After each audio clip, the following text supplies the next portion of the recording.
We interviewed a woman to help us be the office manager for our headquarters. Delightful person. I met her and I thought, my spidey sense is telling me this is such an all-around athlete person who has been she was an executive assistant. She had done some different things, but she just had the best attitude.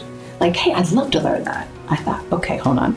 And our head of, we're a little company, head of HR is a big term, but our person that was supporting the human resources elements of payroll, hiring, some of the events type of things, at benefits, she was moving on. And this person had a little bit of HR experience when it comes to employee engagement, but had never run payroll and done recruiting, maybe a bit of recruiting support as an executive assistant. And so we had dinner and I said, look, I've got this crazy idea. Would you be up for learning a few of these things? Knowing that, by the way, not that complicated. We're not that big. Right. We're not operating on people. No. Yeah, so we brought her in over a year ago. She is one of my most valued employees.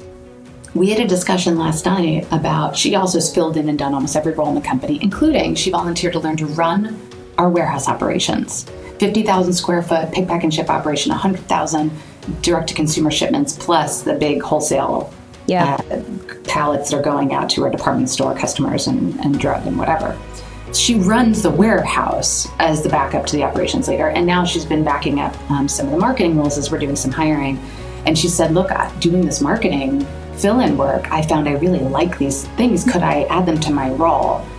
Oh my gosh. So we're able to be so flexible. And in a big company, could you have a person with no HR experience leading HR and then picking up some operations? No, you can't. So as a small company, know your strengths.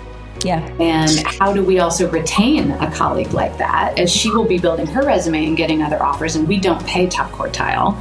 But what can I do to retain and grow her and then make the company more competitive? So you hit on something interesting, and I think I've mentioned this book before on the podcast. There's a book by a PhD, Paul Stoltz, called Adversity Quotient or something like that. Yeah.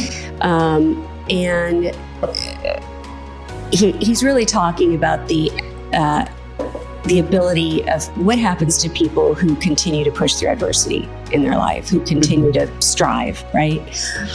And his argument is you're better off hiring a person with fewer of the direct skill sets for a position who has shown a higher level of adversity quotient than you are hiring the perfect skill set for that job with a lower adversity quotient, right? 100%. And I was just having the same conversation on the podcast the other day with somebody about sales and saying, I'm in arguments all the time with CEOs.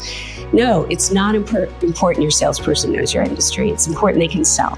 It's easier to teach them your industry, right? And so this theme continues to run through these conversations that we have, that we're always looking for people with the exact, to fill the exact skill sets. And really, that is not the most important thing in hiring for the majority of positions in your organization. And I'm not talking about your chemist or your CFO, right? But for the majority of roles in your organization, we often hire for the wrong things.